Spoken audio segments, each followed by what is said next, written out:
Hello everyone and welcome to today's WorkSafe Tasmania Month webinar. I'm Stephanie from WorkSafe Tasmania. Before we start, please take a moment to read the following slide about information received today.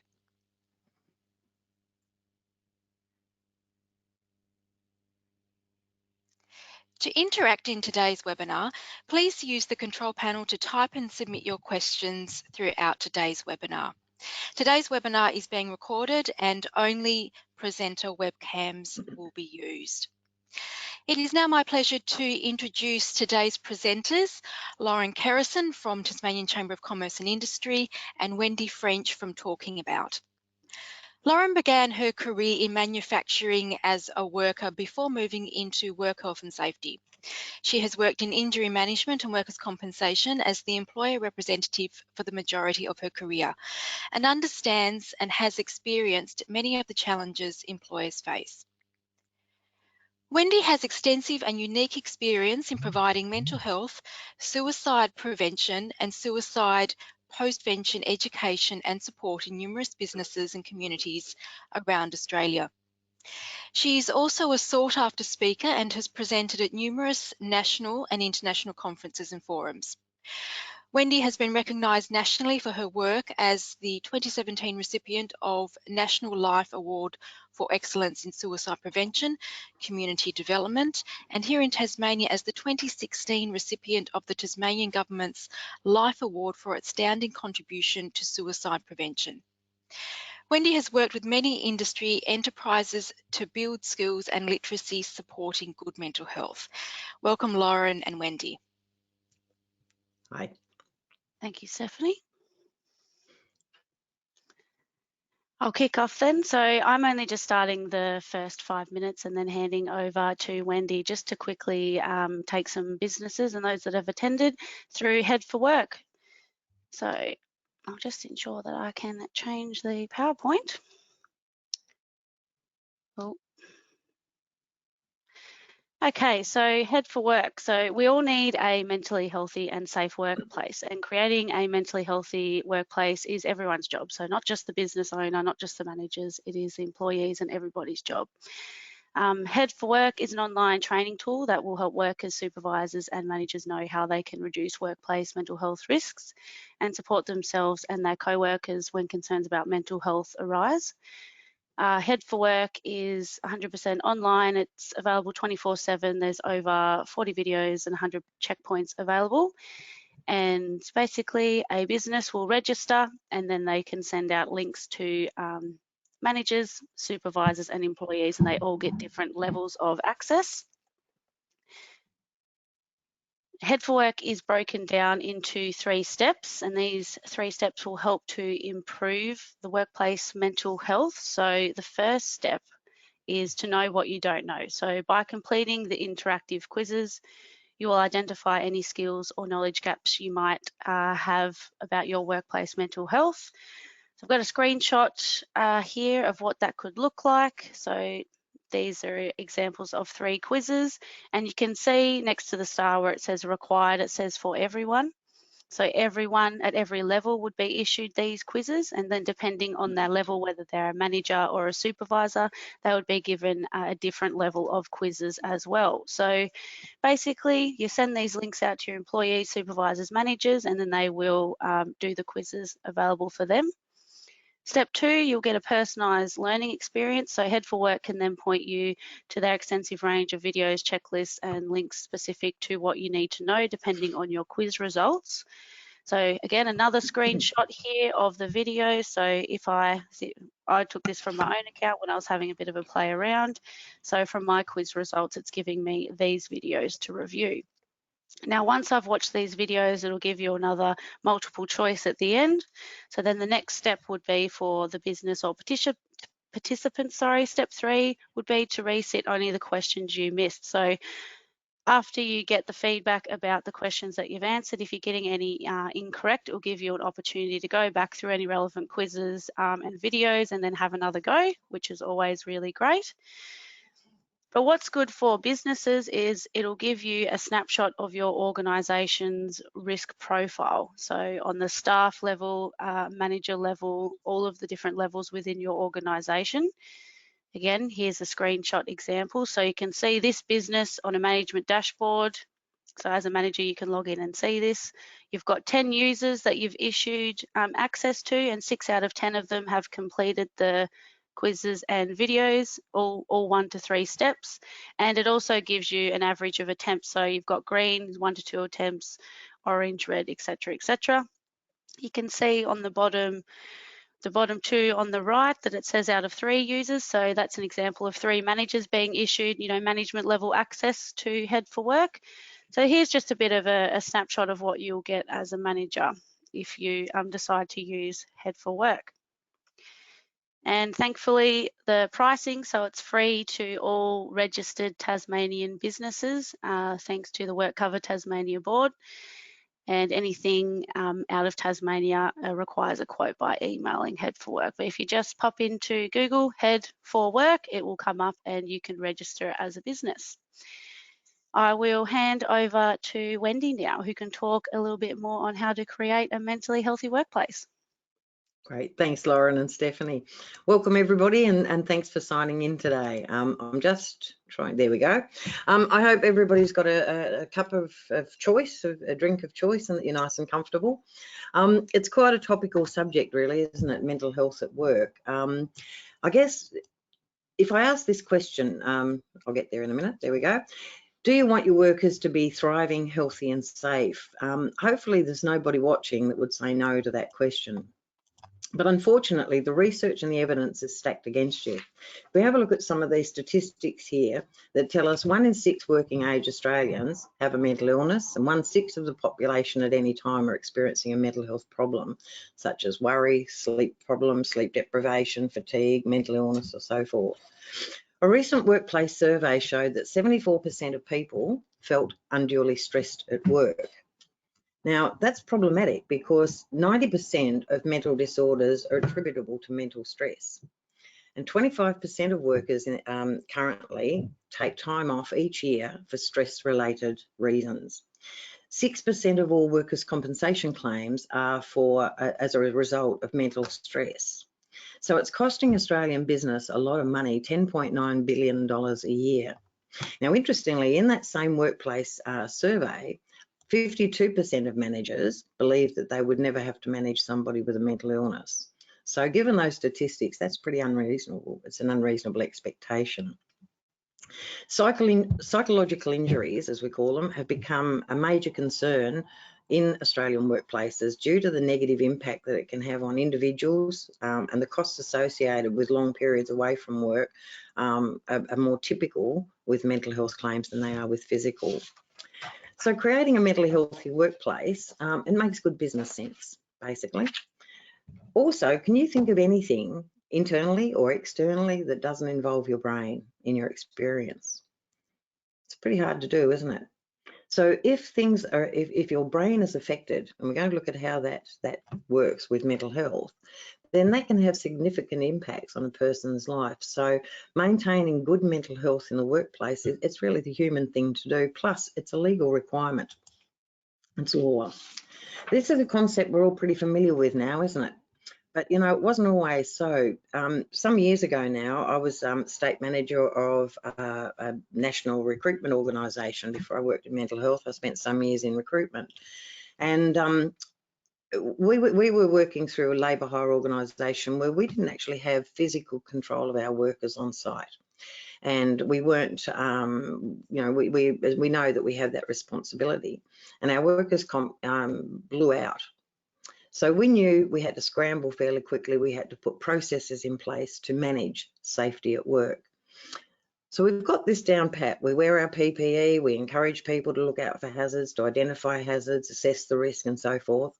But we're a little bit late to the table on one area, and that's psychological safety at work.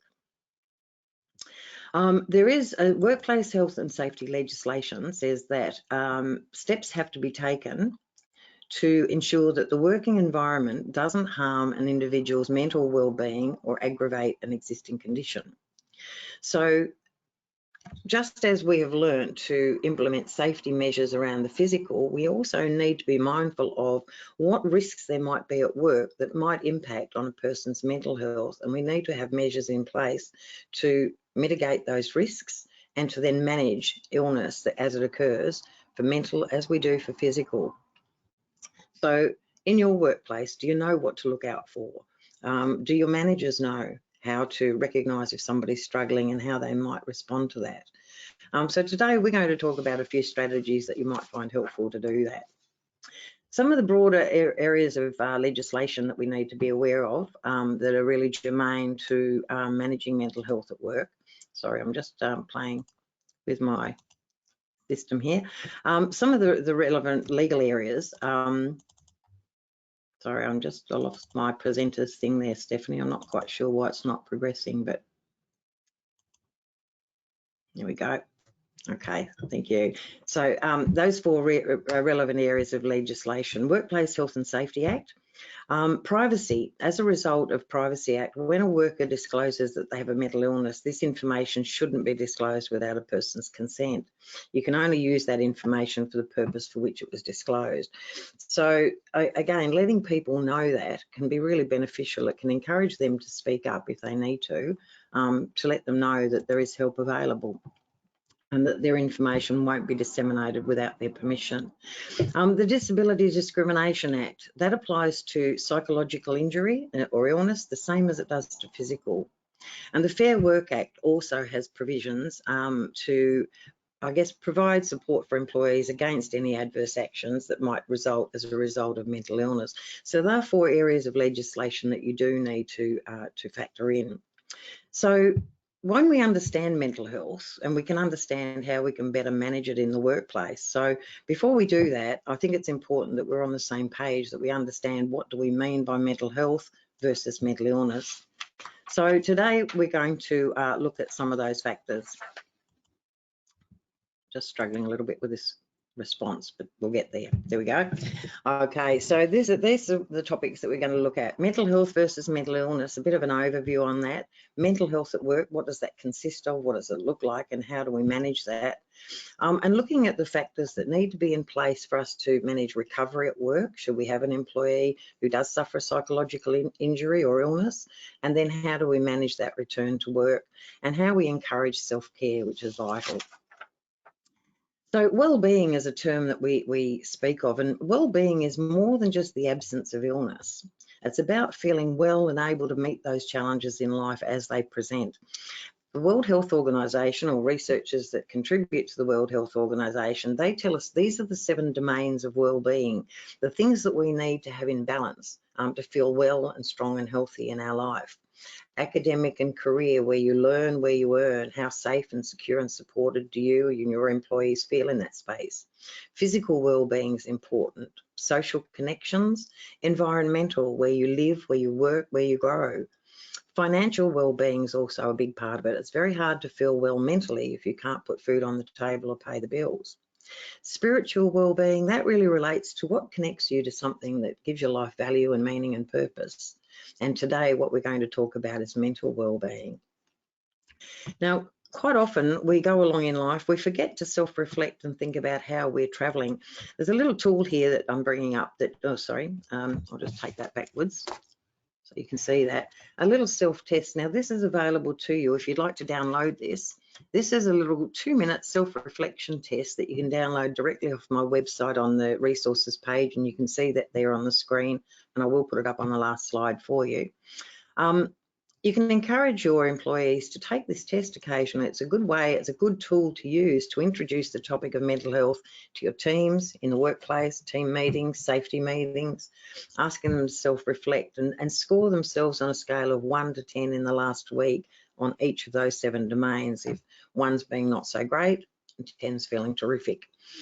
The score will then be reflected down the bottom of that self-test. There are some instructions as to the next step. Any score less than 5 is an area that may need a little bit of attention, I guess. Now, there's an employer up in the north who, an electrical contractor, And he actually has found this really helpful to invite his employees when they come in to pick up their job sheets on a Monday and pick up their vans.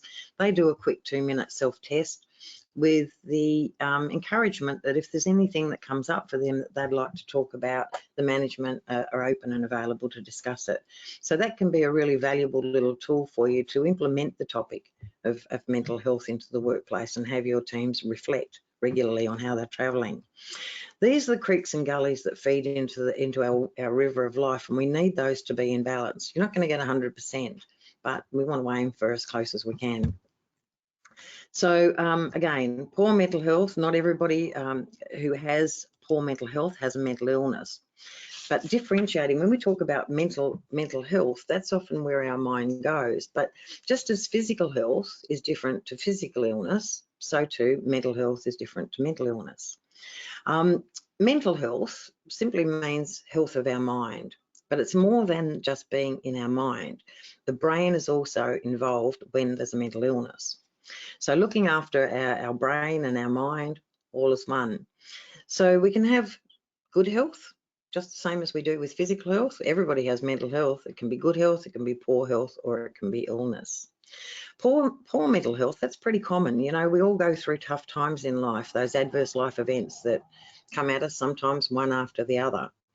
And again, that how that can impact on us depends on how those negative impacts sit with us, how long they sit with us. Ongoing stress, rumination over past events, adverse life events that happen one after the other. If they sit with us for too long, that can affect your mental health. And just as poor physical health makes us more susceptible to a physical illness, so too poor mental health can make us more susceptible to a mental illness. But it doesn't necessarily translate that poor mental health is illness.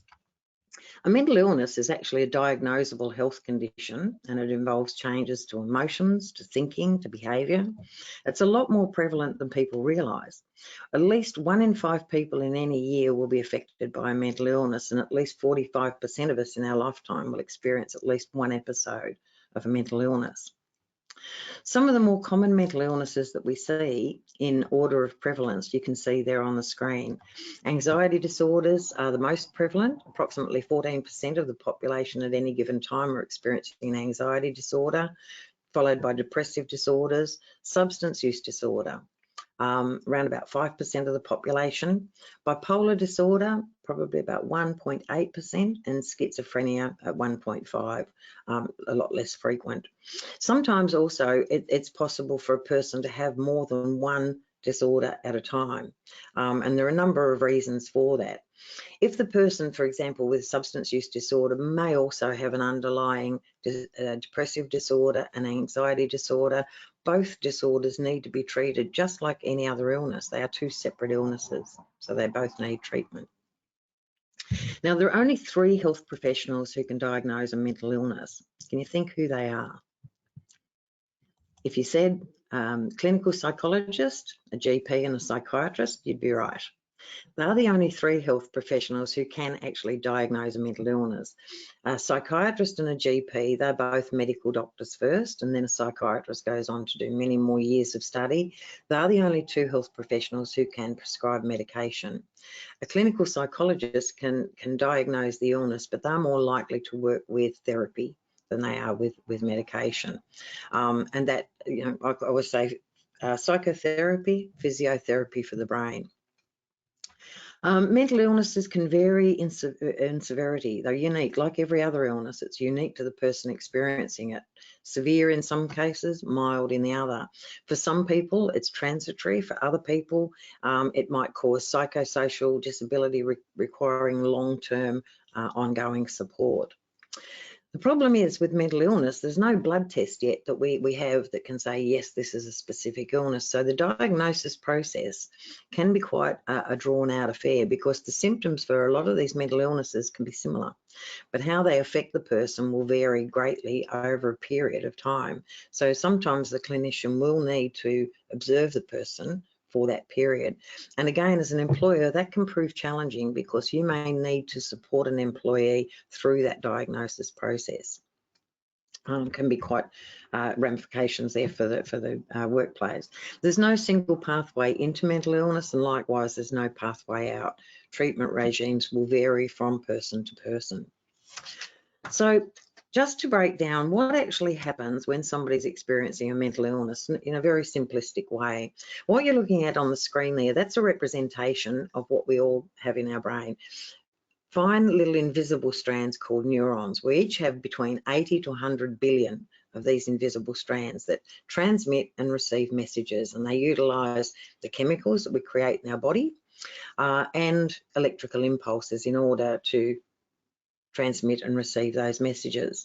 Now, for some people, they may have too few of the right chemicals. They may have too many of the wrong ones. Sometimes those nerve endings can become damaged. Trauma, medication, a whole range of things that we'll look at. What that then leads to is the fact that the messages are not able to get through from one neuron to the other. And where those conditions exist, that can lead to the illness of depressive disorders, to depression. So saying to somebody with depression, you know, just cheer up, think positively, the person probably isn't able to think very clearly at all. The brain has to go a long way round to find the information. So the impacts can be quite profound. The cells of the body can be impacted as well by the chemicals that are created in the brain. That has impact on the cells in the body. And those chemicals can then impact on how a person feels, in their mood, their ability to process information, thinking, behaviour and moods. If we break a very complex organ down into two very simple parts, the upstairs part of the brain, the downstairs part of the brain, if we look at this as being a representative of the brain, brainstem, the downstairs part of the brain, the upstairs part of the brain. The upstairs part of the brain, that's your thinking, your control centre, logic, processing. That's the very last part of the brain that develops, and that doesn't finish formation until between the ages of 21 to 25. Downstairs, in the downstairs part of the brain, lives this little organ that you can see represented there on the screen, the amygdala, which comes from the Greek word that means almond, and that's what it looks like, a little almond-shaped organ that sits either side, here and here. Super important, very first part of the brain that develops in the womb, and its primary purpose is designed to keep you safe. So it sits alongside memory and emotion downstairs. It's programmed to take over the brain in a nanosecond if it perceives a threat. And that threat might be psychological, it might be physical, it might be emotional. The amygdala jumps into action and starts that whole process for survival that we've come to know as the fight, flight or freeze response. Now, if there's no danger, once the amygdala has assessed the situation, it should switch off, the thinking part of the brain re-engages, we go on as normal. But like any part of the body that receives a lot of exercise, that amygdala can get bigger and stronger. So if we think about the human brain that's been exposed to neglect, abuse, trauma, poor diet, lack of exercise, too much workplace stress, bullying, harassment, discrimination, that little amygdala gets stronger and stronger and stronger, and it can stay in control long after the danger has passed. So the thinking part of the brain goes slightly offline and the amygdala is in control. That then leads to what we know as anxiety disorders, where the person's unable to feel safe. So again, psychotherapy can be useful to help put that amygdala back where it needs to go, get it switched off. So there are physical reasons why somebody's experiencing a mental illness, and there are certain things that can, I guess, make us more prone to that. As you can see here, biological factors, things to do with the body, the physical, psychological factors, the way we perceive things, the meaning that we attach to things, and our social factors, where we live, where we work, where we grow. Now, without good mental health, people are likely to experience problems in a whole range of aspects in their life, including relationships and their work lives. Now, the workplace can't be expected to address all of those issues, but be aware this is what's coming to work with your people. This is what we all bring to work. We all do. We're human. So you need to minimise the risk of exacerbating or contributing to people's existing stresses. So it pays to have a good idea of what's going on for your people. How curious are you about what's happening for them in their life? Taking some time to get to know them, fostering good relationships with people that we work with can be helpful. So these are the outside workplace stressors. But what about at work? some of the things that can impact on us at work. And as you can see here, some of these are the main risk factors that you may find in the workplace that can contribute to poor mental health. There's a range of different risk factors there. So these are the three major areas. Sorry, I'll come up in a minute. Sorry, there we go. Oh, I'll take it back. I'm just having a bit of a non-response on the mouse. Okay, so imbalance in job design. Now that means where the person may not be well resourced to carry out their role. Do they have enough training? Are they being well utilised? Are their skills and talents being utilised? Do they have enough resources, enough time? Occupational uncertainty, that's a little bit of a given now, isn't it? Across a range of industries, there's a lot of uncertainty, casualisation of the workforce. Perceived lack of value. Now that can be lack of value of our role. You know, if we don't believe that our role has value and meaning, the why of what we do. And also perceived a lack of value as a person. Are we valued in the organisation, or do we just feel like a number? These are the major risk areas. Now, the first step of creating a mentally healthy workplace is to be aware of those risks. And so again, we come back to the old adage that we're all familiar with: identify the hazard, assess the risk, control and review. And it's exactly the same process for psychological hazards. So reducing those risk factors, that's just the starting point. Signs of an unhealthy workplace, these are some of the signs that you might look for, and these can also be good benchmark measurements for you to assess. As Lauren's talked about with Head for Work, that can also provide you with an underpinning framework for you to be able to assess some of those risks in your workplace, and that needs to be an ongoing process. So looking to see what are the relationships at work like, how are people getting along, do you have a high staff turnover, absenteeism, small complaints frequently occurring, reduced work productivity, so all of increased accidents and incidents, they might all be indicators that there are issues that need to be addressed.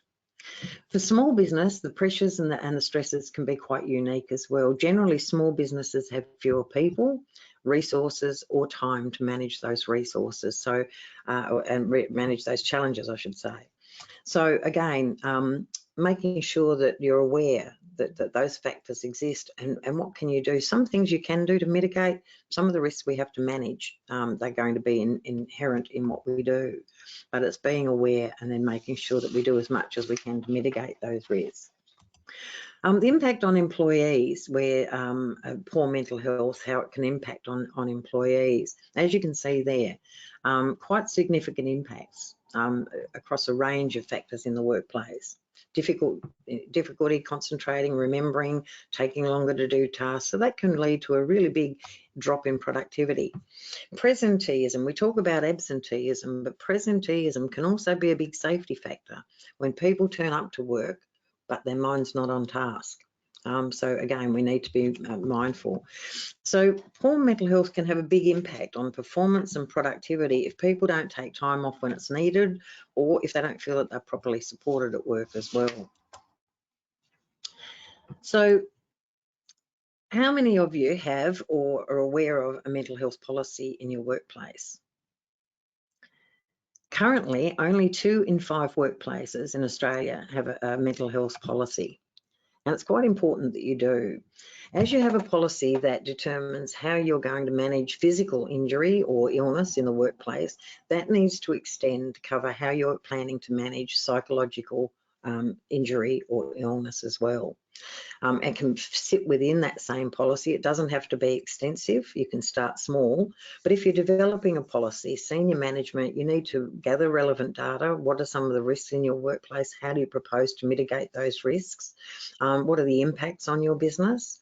And again, that policy should be reviewed and developed in consultation with your employees. So maybe an employee survey asking staff, what do they're on the ground, they probably know best what's impacting them most.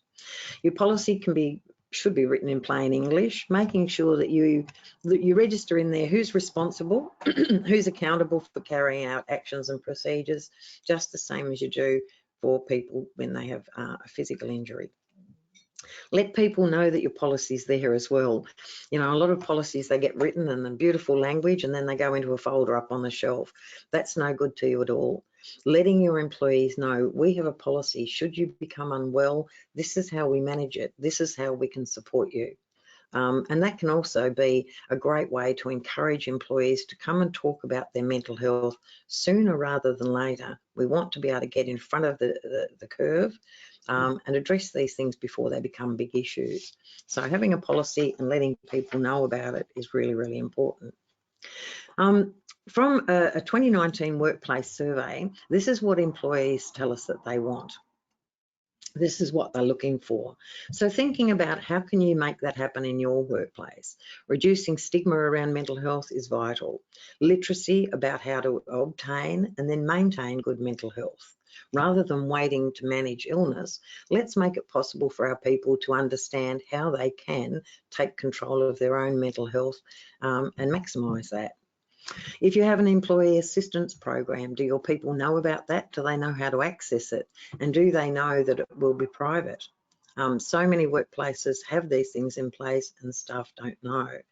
Providing pathways to care, letting people know where they can go to access help and support. It's one of the factors that people are looking for. Organisations often struggle, though, to find a direction on mental health. The factors involved are really quite diverse, and I think sometimes a lack of knowledge can make us reluctant to deal with it. So the most effective way of developing a mental health strategy for your workplace is really taking this integrated approach that considers and addresses these three key areas: promotion, protection, and support.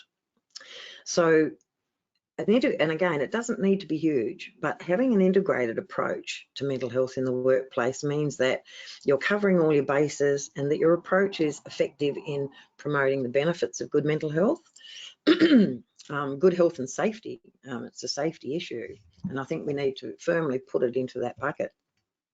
Protecting against injury and supporting people who need it should an illness or an injury occur. Pardon me. Now, somebody said to me a little while ago, you know, it's not really fair if some of these factors, they're not created in the workplace. Why should we manage it at work? Why is it our responsibility? Well, I guess, you know, we all know people who play sport on the weekend. What if one of your workers pulls a hammy? How do you manage that in the workplace? It's no different. So regardless of where or when an injury occurs, we do need to have some strategies about how you plan to manage that in the workplace. And any plan, and every workplace, again, it's unique. So your plan needs to fit your workplace. It needs to be tailored to fit, and it needs to be leadership driven. Commitment from the business owners, the leaders, your people leaders. Managers are role models when it comes to how mental health is viewed in your workplace.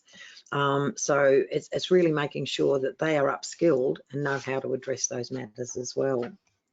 So promoting positive mental health. Now this isn't legislated, but it makes good business sense. Because of the stigma that's traditionally attached to mental health, the first step really does need to be to educate your workforce, educating your managers to understand mental health conditions. How might they recognise if any of their staff are struggling in that area, and the workforce themselves, helping them to understand what they can do, how they can self-manage to prevent poor mental health.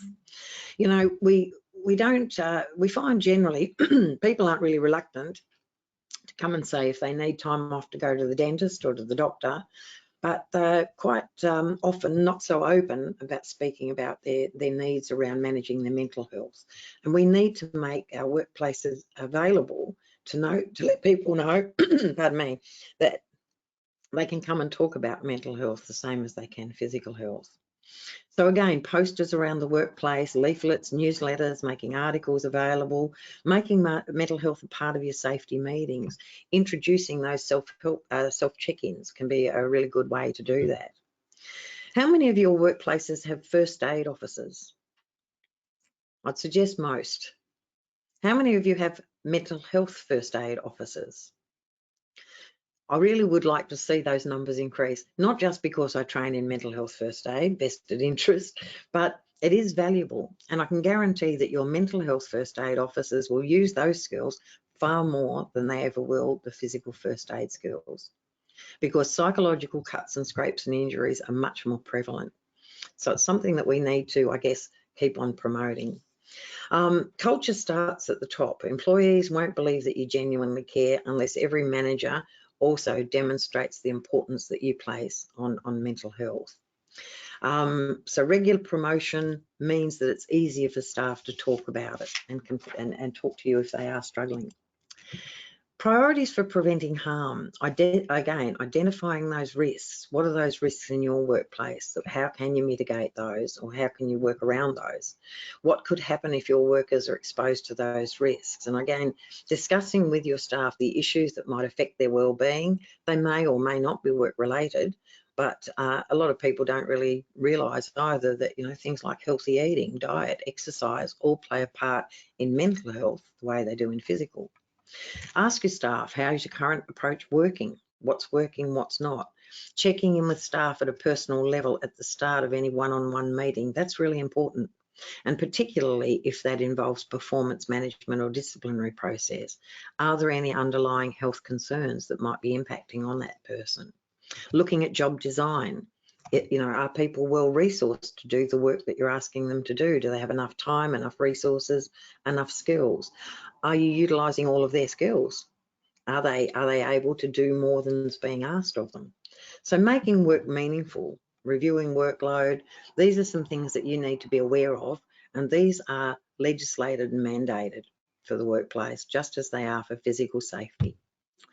The other area that that's covered by legislation is providing support in the workplace should somebody have a mental illness or a mental health condition. See if I can get that moving. Okay, sorry, I've just gone one too far. All right, so managing illness and incidents as they occur. Workers' compensation laws outline that you must have documented return to work policies. For physical injuries, that should also extend to your psychological injury. How do you propose to manage that in the workplace? Now, we know that people are best managed at work. Recovery at work is the optimum, but if people need time off, how do you manage that? What resources are available?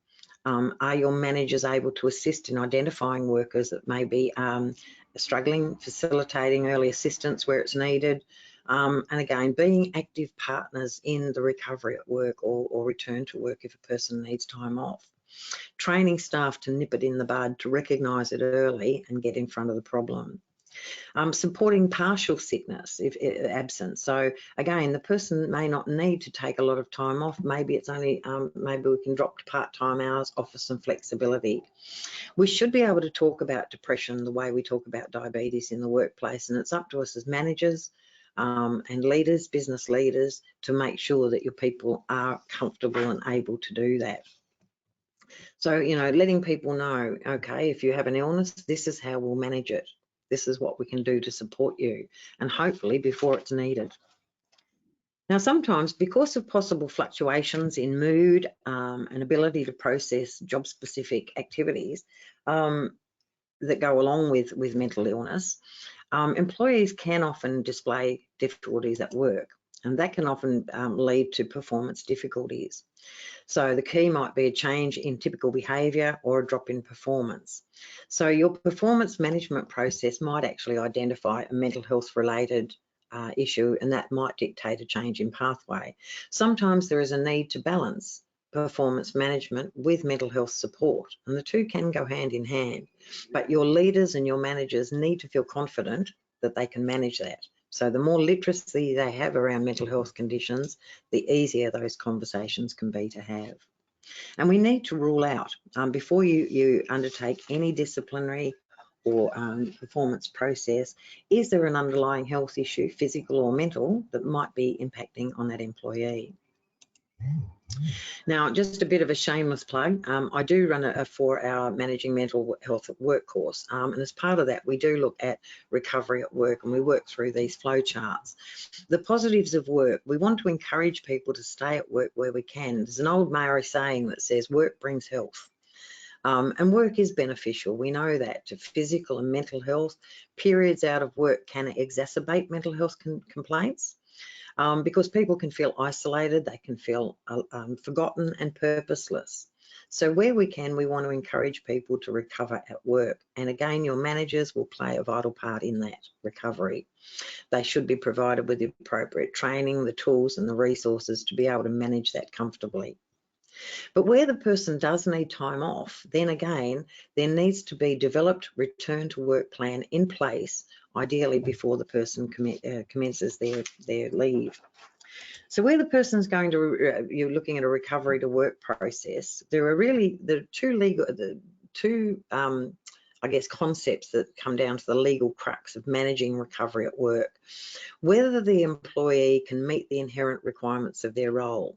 Now that's dictated by the person's job description. What are those core requirements of the job? What are the fundamentals that can't be changed within that job description? And as a manager, that's the manager's role to identify those core requirements. To then assess with the employee, what are their skills and abilities currently towards meeting those core requirements, and looking where possible to identify any reasonable adjustments that the workplace can make to either the job or the work environment that might enable that employee to meet those core requirements. Now, reasonable adjustments, they are deemed to be adjustments that don't impose unreasonable penalty or hardship on the employer. And then, I guess, reviewing and assessing, once those reasonable adjustments have been made, now can the employee meet the core requirements of their role? So it's again, utilising the same types of process as you would if the person was sitting in front of you with a physical injury. But where a worker may need some time off, again, that needs to be managed ideally before the person actually commences leave. Actively manage the absence. Grant the worker enough time to recover from the injury or illness, and again, that will vary on a case-by-case basis. And apply a reasonable return to work plan with appropriate timeframes. So again, best done in conjunction with the person. Maintain regular contact with the person. Don't go silent. Actively manage it.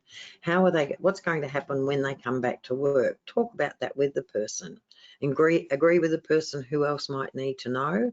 And again, you may need to involve either a rehabilitation provider or, with written permission from the employee, maybe their healthcare provider can be also a contributor to that return to work process. So what does a mentally healthy workplace look like? Well, ideally, it's one where leaders are provided with the skills and the knowledge and the competencies to recognise early that there may be a problem and to intervene, to respond to staff with a mental health problem, and to role model positive mental health behaviours as well. Where staff are provided with opportunities to increase their mental health literacy and their coping skills, where people are encouraged to talk about mental health openly. And again, that can be leadership driven, role model of behaviour you want to see. Where employees are encouraged to relax, to look after themselves, to treat. We need to make it possible for people and encourage people that we want them to look after their mind equally as much as we want them to look after their body. There are big benefits in doing that.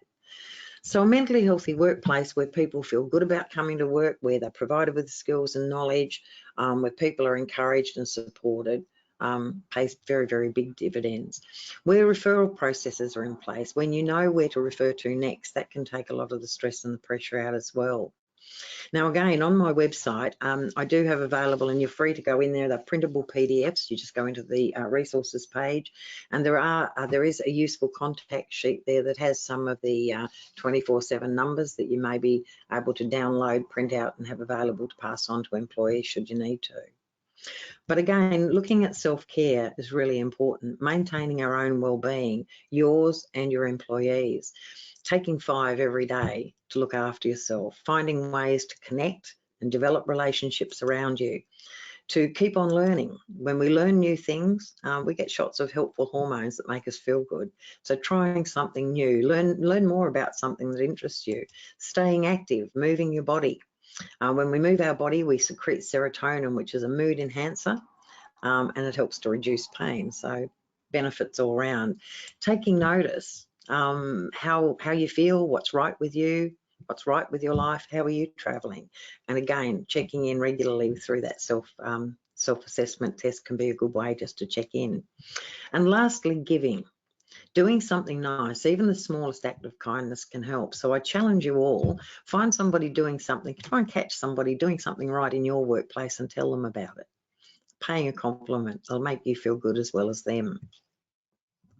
So hopefully, and also resources that you might find helpful. Head for Work, as Lauren has spoken about, will provide you with a number of resources to assist you to, first of all, to identify any risks that might exist in your workplace, some suggestions on how you might mitigate those risks, and also these websites are available to you as well, and there's a wealth of information on there. So if you'd like to find out more, or I guess I should say also a mental health workplace, well, you know, savvy business gets in front of the problem before it becomes an issue. So the more we know, the quicker we can respond. It's good for business. A recent workplace survey by PricewaterhouseCoopers shows that for every $1 that you spend on creating a mentally healthy workplace, the return on investment minimum is $2.30 for every $1 spent. More recent surveys show that that actually has increased up to about $4 to $6. So it's not a bad return. So I hope that you've been able to take something away today, whether it's been a broader understanding of mental health or some of the risk factors that might impact on your workplace, and some ideas hopefully that you can take into your workplace to help you create a mentally healthy workplace. So as well as benefiting employees, as again, it's pretty good for your bottom line, so it pays to do so. If you'd like to find out more, you can hop onto my website and again to print off those sheets. But I'm going to throw back to Stephanie now and take any questions that might have come through as I've been speaking. Thank you very much, Wendy and Lauren, for your presentations today. So yes, if anyone does have any questions for either presenters, please use your control panel to type and submit those questions. So to start, either Lauren or Wendy, can my employer ask why I'm sick, or why I was sick? Do you want me to take that one, Lauren? Okay. Yep. An Sorry, I was on employee. mute. That's okay. An employer can ask an employee to give evidence that shows that they took the leave because they weren't able to work because of an injury or an illness, exactly the same as with a physical illness. Or maybe as well, the person may have needed to provide care or support to an immediate family member or a household member because of an illness or injury or an unexpected emergency. So evidence of need can be asked the same as it can for a physical injury. Is there specific training available for mental health first aid officers? Yes, there is. The 2-day mental health first aid, which I train in, shameless plug again. And again, you can access some of those details either through the mental health first aid website, which is mhfa.com.au, or through my website as well. 2-day, and it is an accredited course. And also I do provide backup training to assist employers to actually implement mental health first aid officers into the workplace as well. It's an excellent course, not only because I deliver it, but it's a gold standard for, it should be mandatory, I feel, for everybody, as we know that many lives have been saved just because people have taken time to learn basic first aid skills. As I say, you're going to learn to use mental health first aid skills much more frequently than you will the physical first aid skills. Can my staff take personal leave for mental health? Yes, in accordance with the National Employment Standards, employees are entitled to paid sick or personal leave for personal illness. And according to the Fair Work Ombudsman, personal illness does include stress that may impact on a person's mental health. So yes, they are entitled to take personal leave. Thank you. As an employee, what is the #1 procedure I can follow to promote a healthy mental environment in my workplace? Good question. And I think just to talk about it openly, to encourage people to talk about it. Literature, you know, there's a lot of, we have specific days, don't we? Like we have mental health month coming up in October. We're in Mental Health Week. We have Mental Health Week coming up very soon. So again, making people aware of that. Are You OK Day? Making that more than a tokenistic one day a year. You know, having literature available in the workplace, talking about it. When we have a health and safety meeting, you know, how often do we feature in, you know, how's everybody travelling? We want you to take care of psychological safety. Talking about your mental health. You know, for managers, that can be really powerful. I was in a workplace actually only a few weeks ago, and there were some issues between the outdoor crew with management. And during the training, their manager actually confessed that he has been diagnosed with bipolar disorder and as a returned veteran with post-traumatic stress disorder, and how that impacted on him. The impact of that disclosure, that personal disclosure, and I guess that vulnerability, was that the team could then recognise, okay, there are some reasons happening here why things might not be as such, and other staff then started to open up as well. And it was really quite transformative to see the conversation and how that took place after the manager had actually disclosed that they had a problem with their mental health. And he said, and this is how I manage it. Brilliantly modelled. And again, it's you know, we talk about these things, we make it accessible then. So again, talking about it openly, making it a factor in your safety meetings, put it on the agenda, asking people to, you know, self-reflect, fill out that self-check. That can be a good way to do it. And training as well to help people to understand what mental health is and how they can obtain it. Thanks, Wendy. And there's still time to submit questions to our presenters today, Wendy French from Talking About Training and Lauren Kerrison from the Tasmanian Chamber of Commerce and Industry. Please use your control panel to type and submit those questions. So, do we need a mental health policy? Yes, you do need to have a policy that states how you will manage, particularly around managing illness and injury and risk, just the same as you have for physical illness. And it can actually be encompassed into that policy. It doesn't need to be a whole standalone policy, but again, it needs to cover how you plan to manage that if an employee does experience a mental health problem, and what are you doing to mitigate those risks in your workplace. You do need to have a policy around that, and it doesn't have to be big. It can be a very simple, straightforward policy. Thanks. Where is the best self-assessment test? Would it be okay for clients to fill it out and offer support?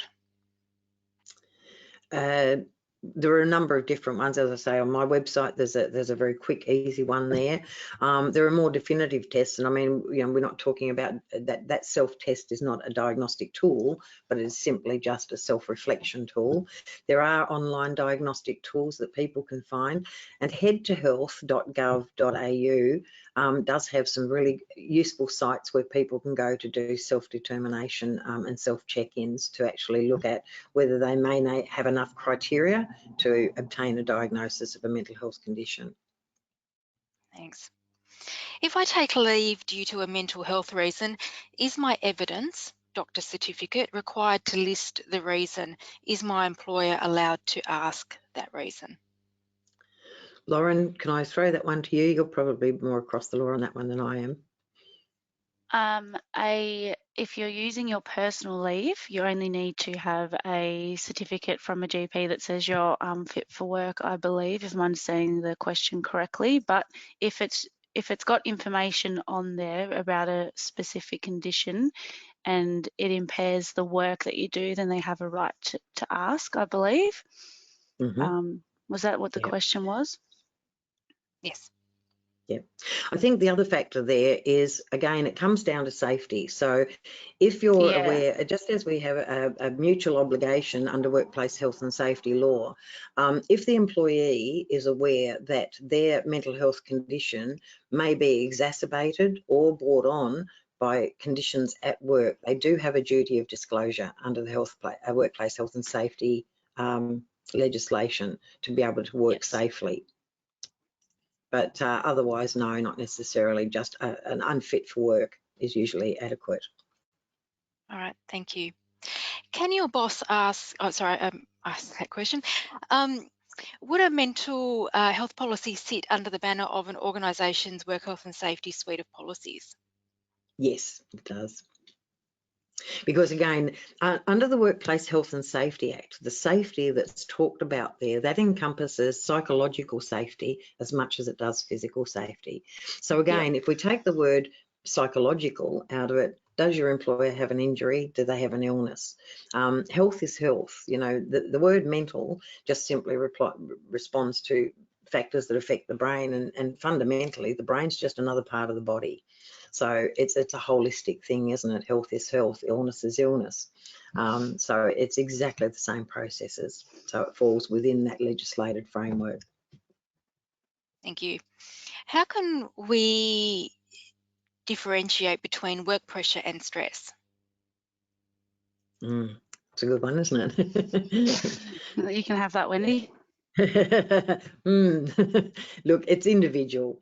You know and again, a lot of factors will feed into that. You know, what else is happening for the person. But again, it's looking at, if things are sitting with you for too long, if you're feeling that you're not coping, if you're not resourced, these are all risk factors that you may need to raise either with your manager, or as the manager, if you see those happening, you need to mitigate. So again, this is where knowing your people is vital. You know, and getting to know people. I think sometimes we compartmentalise. You know, how often do you ask your people, what do you do on the weekend? What sort of things do you enjoy? What's happening at home? That's all coming to work with people. So the more we can be mindful and curious about our people and genuinely care. You know, somebody gave me some advice once that I'll pass on, and it stood me in pretty good stead through years of management and in my work with mental health now. People don't care how much you know until they know how much you care. And that's a fundamental, isn't it? Caring about your people, caring about yourself, and realising and recognising when things are becoming too much, when you're not able to stay on top of things. Unrelenting stress. Again, when we're in that stress condition, that amygdala senses that as a danger. So it's going to be activated. And again, when that amygdala is activated for too long, that's like running your car in the wrong gear. You're going to run out of juice pretty quickly. And that can have physical ramifications as much as it does mental ramifications. So that needs to be managed. If you've got a big bank of leave that you haven't taken, you need to be looking at that. You need to be managing your staff's leave. Are they taking adequate time off for rest and relaxation between shifts, for example? If you've got somebody who's staying late day after day after day, that needs to be managed. We need to be mindful of that and look at those factors. So yes, and it's very hard sometimes to draw the line between what creates the stress, where does it come from, and the answer to that is it can come from anywhere. We need to manage it and have good self-management practices in place. So mental health literacy for your teams is really vital to help people understand that it's not just a warm and fuzzy thing. Looking after their mental health is vital. It's part of health. Thank you, Wendy. We are coming up close to the end of the scheduled time for this webinar. Wendy and Lauren are more than happy to stay online with us. We have a number of questions still coming through for the webinar. So for those who are able to stay and continue to listen, or if anyone does have any other questions for our presenters today, Wendy French and Lauren Kerrison, please use the control panel to type and submit those questions. If you have a small organisation, how do you create that policy for a small business? Okay, I'll take that one if you like. Again, it doesn't need to be big. You don't need to have, you know, pages and pages and pages, but you do need to be thinking about, if you have an employee who presents with an injury, not just mental injury, but physical as well, how do you manage that? Let's say you've got a worker who plays football on the weekend and they tore their hamstring. What would you do around that? Would you offer light duties? Would you look at making flexible work arrangements for that period of illness where you can? So it's putting in your policy, how are you going to recognise risk in your workplace? What are you going to do about those risks? And then if somebody does present with an illness, how are you going to manage that? Are you going to look at recovery at work? How are you going to manage those processes? How are you going to manage the return to work if somebody does need time off? How are you going to manage that time away? What contacts will you make with that person? How regularly, how frequently? So that can all go into your policy. It doesn't need to be a major document. It can be quite simplistic. And frankly, there's a lot of help online. A quick Google search will bring you up quite a lot of information, and some of those websites that I mentioned before will give you some ideas on what you might need to include in that policy. Simple is often best, because then people will read it and use it, and that's what you want to have happen.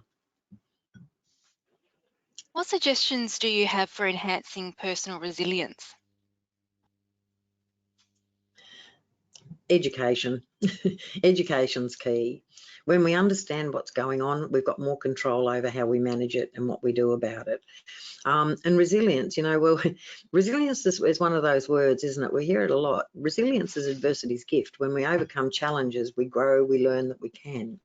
What makes us resilient is having all those factors in place, as I mentioned before, when we looked at that well-being wheel. When we are experiencing well-being, that allows us, when we're feeling well, the definition of wellness is basically the ability to mount life's challenges as they come at us, one after the other, and to be able to navigate those adverse life events as they come at us.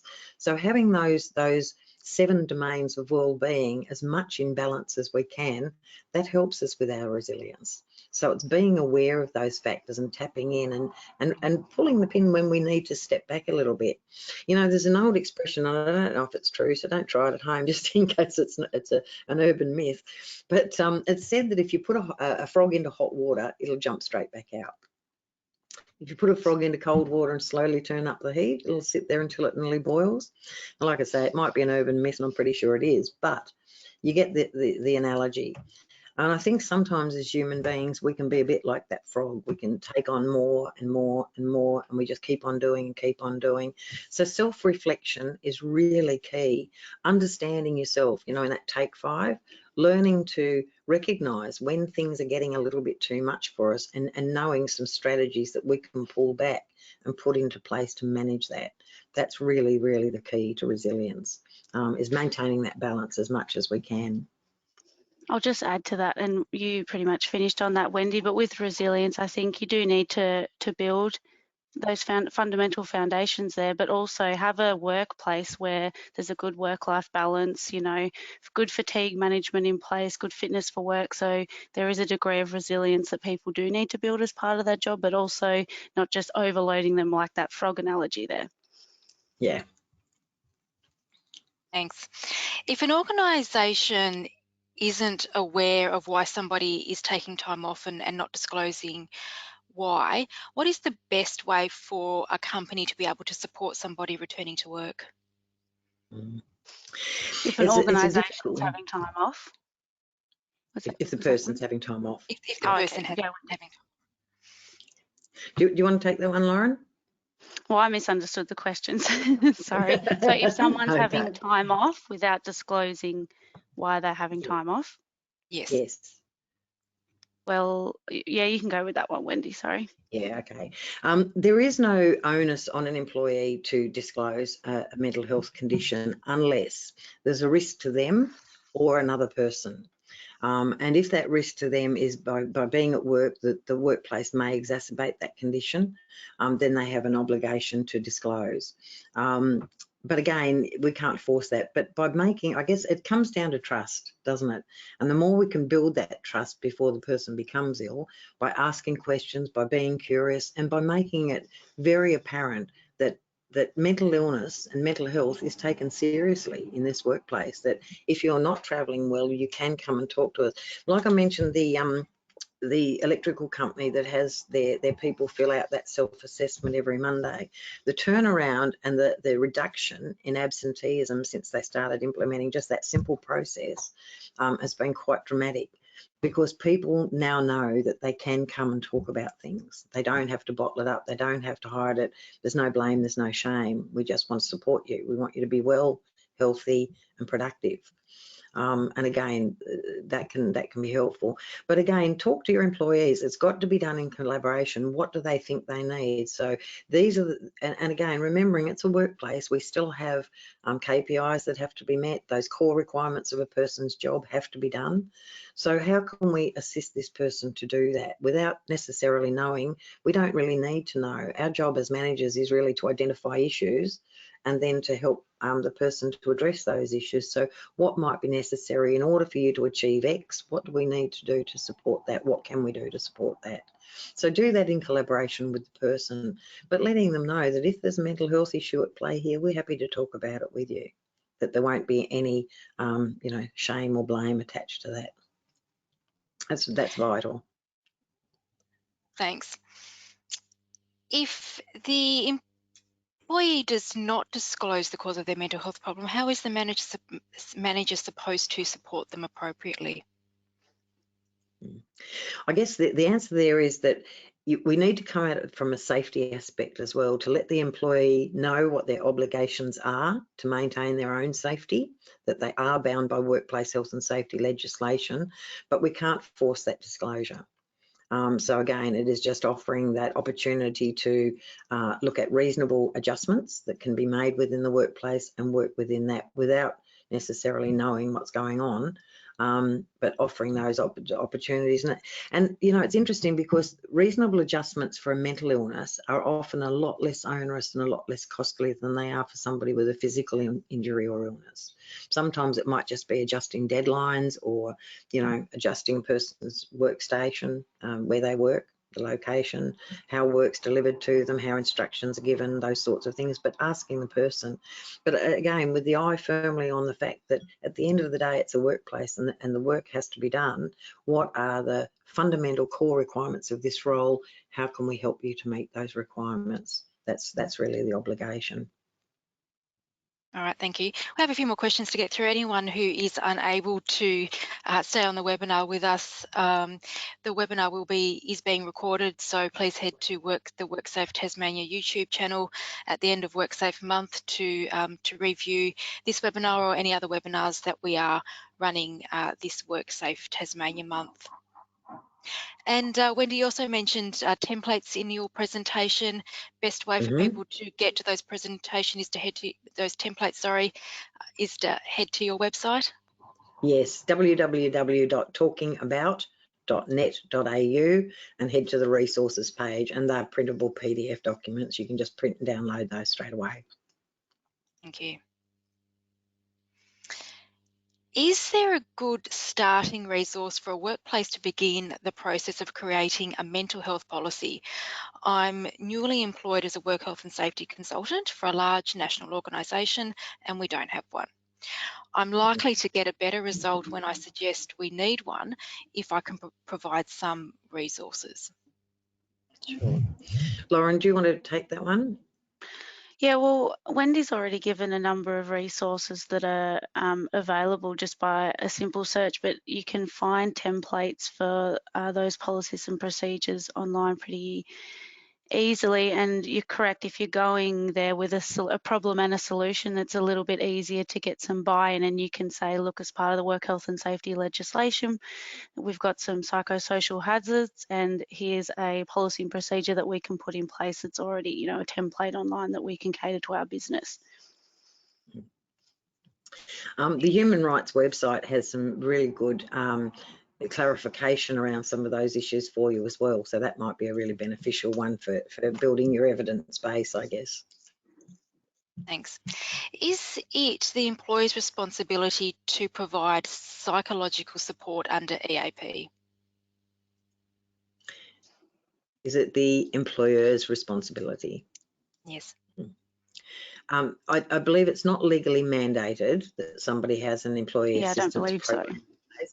That's not legally mandated, but a lot of organisations are choosing to offer that as a support for obvious reasons. You know, it leads to greater productivity, and it's a great resource. I always say to people, you know, if you're not using your company's EAP, you're missing out on a valuable perk of the job. So, you know, and there are a number of external EAP providers out there that charge on an as-use basis. So it is a very effective way for a workplace to provide that additional support to their teams. Thanks. Do you think the flexible working arrangements being available to work from home have had an adverse impact on people's mental health? loss of connection to people, lack of relationships, connection to workplace, and sense of belonging? Yeah, good question. And yeah, look, the answer is yes. In a short answer, there have been some benefits to that, but some of the negatives are those that you've mentioned, that loss of connectivity. So that needs careful managing. When we're managing people who are remote, there is a risk that we can actually lead to that loss of connection and that loss of sense of belonging. So that does need careful management. How do you plan to manage that to keep people connected? And there are various ways to do that, but it's about being mindful. If you do have an employee who's struggling with mental health issues, that may be exacerbated by that sense of isolation, that sense of disconnection. I was actually with a workplace a couple of months ago, and a long-term employee there, she's been with the organisation over 20 years and is well known as kind of everybody's go-to person. And when we were doing a session, she actually confessed afterwards that she'd sat out in the car park for 10 minutes feeling quite anxious about walking into that room to have to reconnect with the whole team again. It had been over a year since she'd done that. And she said, I know it's silly, but I just felt that anxiety. It's not silly at all. It's one of the risk factors. And again, these are risk factors that being aware of, how do you plan to manage that? So having ways that you can stay connected and encouraging your employees to stay focused and thinking of some creative ways that you might be able to do that. All right, thanks. Is it important to ask those personal questions if you don't have that kind of an emotional relationship with the employee or worker? That's a hard one, isn't it, sometimes? And again, the better the relationship we have and the more knowledge we have around mental health conditions, the easier those conversations go. But again, we can't force people to disclose, but all we can do is to let people know that you're available, that you're there if they would like to disclose, that there's no blame, no shame. If there is, and again, it comes back to health. Is there a health condition that might be underpinning what's happening here in the workplace for you? And if there is, I hope you know that you could speak to me about that. And if you're not comfortable to do that, is there somebody else in the organisation that could have that conversation? But raising the topic and making people aware that you want them to come and talk to you about those issues is really that first step. But sometimes you may not be the person. It might require mediation maybe by somebody else or having somebody else that has that connection in the workplace with the person. But letting them know that there will be no adverse event from their disclosure. I think that's often the biggest key, is letting people know that there won't be any adverse reactions should they disclose, but we're here to help. And these are the policies, these are the procedures that we have in place to support you. Letting people know that before they're needed can be a big help. Thanks. How does an organisation or employee manager, I think I may have asked that, support employees if managers' actions are the cause of mental health issues in the workplace? That's a good one, isn't it? I was in a workplace a couple of years ago, well, not even a couple of years ago, a year ago.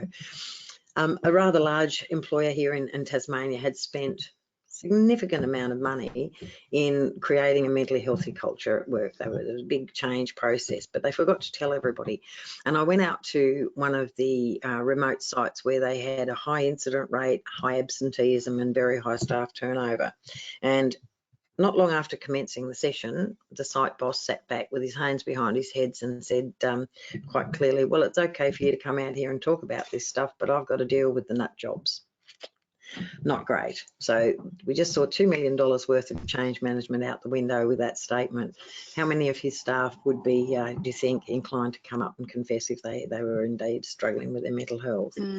I think it comes down to education, educating managers and leaders. This has to come from the top down. And when people understand mental health and conversely mental illness more, that can help to alleviate some of those situations in the workplace.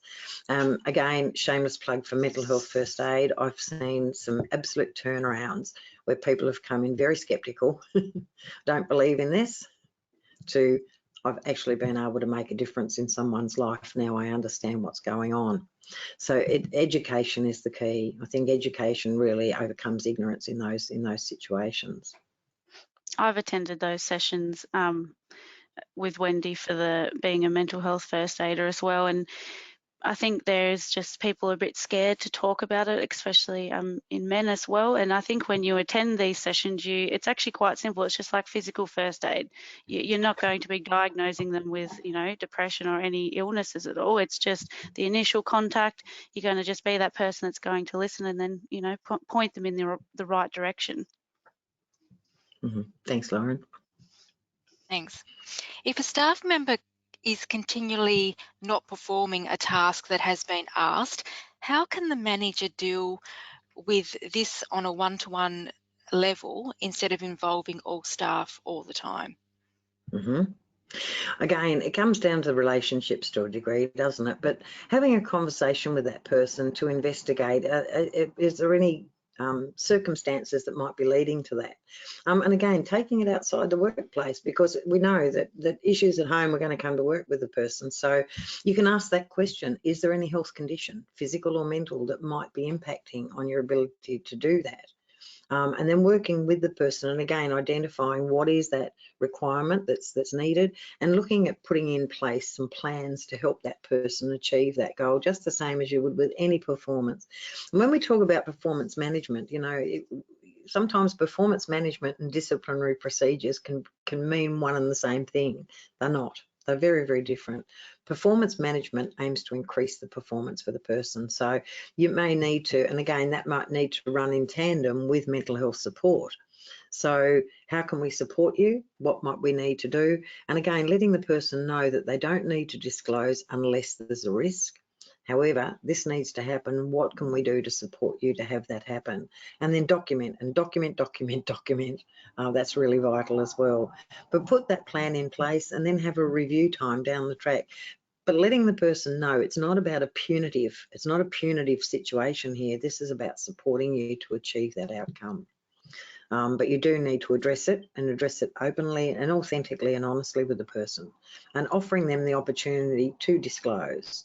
If you'd like to talk about anything that might be troubling you, I'm here to listen, and we're here to help if we can, to help you achieve this outcome. What plans can we put in place?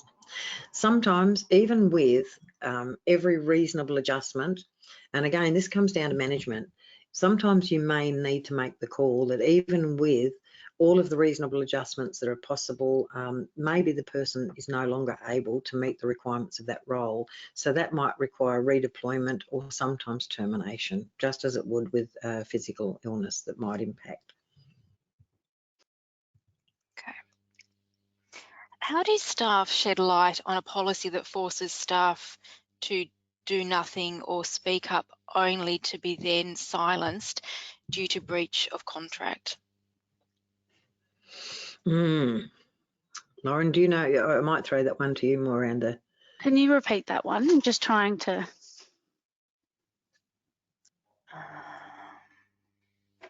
I may have lost the question, sorry. But it was in relation to staff being silenced or not speaking up in respect to a breach of contract. Regarding mental health, or? Not sure. Okay. Well, it could mean a lot of things, this question, I suppose. If it's within your contract of things that you're not allowed to discuss, then there are potential, HR issues there. But if you're just discussing your mental health, psychosocial hazards in the workplace, you're within your right, respectfully, to discuss that. Only be if there were confidentiality issues within the business or client confidentiality. But I'm not sure that I'm interpreting the question correctly. I don't know, Wendy, do you think? Yeah, look, right? I think from what I'm hearing there, it sounds like there may be some concerns about confidentiality being breached if people do raise those issues. Privacy law is there to protect people, that the information that's provided to the employer about a mental health condition can only be used by that employer for the purpose for which it was disclosed. So let's say you're disclosing to your employer about your mental health condition because if there's a workers' compensation claim, that information can be only used for that one purpose. So if there is a breach, then that person is actually in breach of privacy law, and there are penalties for that. So again, there are laws there to protect people, and the privacy law is one of those. Around workplace health and safety, if there are aspects in the workplace that aren't being addressed, that are providing hazards or that result in illness or injury, again, workers' compensation can be utilised in that situation. And employers are wise to take note and to try and mitigate that as much as they can. But again, if those issues are raised, that information can only be used for the purpose for which you disclose it. And you are protected under the Fair Work Act, the Privacy Act, and the Discrimination Act against disclosure or against discrimination because of your illness, mental or physical. It's equally as important under the law. So those laws are there to protect you and your people, and making sure that employers are aware of that. So it's come through that the question was in respect to bullying and whether that is confidential. It would depend on case by case, but potentially that would be considered confidential, yes, but there still should be avenues if it's an issue for that person personally, like EAP or, you know, for that person to be able to speak about that freely with the confidential source as well. Mm-hmm. And again, bullying and harassment comes under the Discrimination Act. And there are laws to prevent that from happening in the workplace. So the employer, once they've been made aware of a situation that might constitute bullying, being asked to perform your job, that's not bullying. Bullying is where the behaviour is repeated, and it's designed to cause harm, basically. But again, there are laws to protect employees against that, and the employer does have a legal obligation to respond to formal complaints of bullying and to respond as they would to any other hazard in the workplace. It's a workplace health and safety issue. Thanks. So a couple more questions. What are the options that policy and procedures can include other than complaints that offer communication with senior staff but do not put the person at risk of breach if they then discuss the issues of complaint? That being the workplace has only one option to speak up, a complaint form. However, that policy also includes silencing the employee from ever mentioning anything else to do with the issues, which leaves employees isolated from discussions, alone in their experience. This procedure is not mental health appropriate. Really sorry, Lauren, I disconnected for that question. Oh, no, that's okay. If you Okay, thought so, yeah. I jumped out, but I'm back in. I'm really sorry.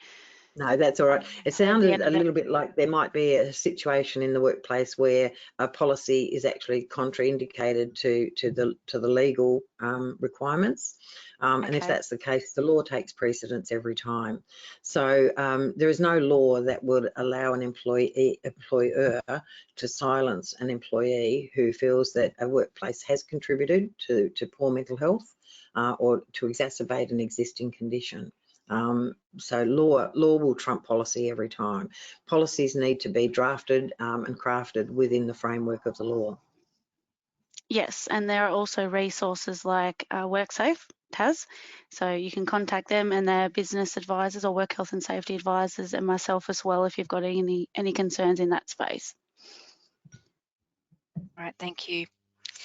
If the employee lacks self-awareness and doesn't recognise their own struggles or inability to fulfil the role as expected, what do you believe is the most suitable method approach to plant the seed to begin to address this? Look, making information available. One of the things that we learn in mental health first aid is how to give appropriate information and help direct people to where they can find information. We know that at least 50% of people who experience a common mental health condition probably don't seek help, and a lot of that is attributable to the fact that they don't actually recognise that they may have that. So let people know, and that can be done simply, you know, sometimes, and a simple statement like, you know, sometimes, Joe, when people are feeling X, that can mean that they may have depression. Do you know much about it? Do you know where you could find out? There's a wonderful website called Mindspot, MINDSPOT.org.au, wellbeing.org.au, and there are some self-assessment checklists within that website that can then provide information. Beyond Blue website also has some very good information about common mental health conditions, some of the symptoms, some of the signs. So again, it's just providing people with that information that you think might be relevant and letting them have a read, and then giving them some idea of where's the next step, where can they go to if they determine that they may need some help with that. And again, as I say, Mental Health First Aid provides all of the framework. What I've actually found is interesting in the years that I've been training in Mental Health First Aid, the amount of people who come and do the course and then say, gosh, that's me. I didn't realise.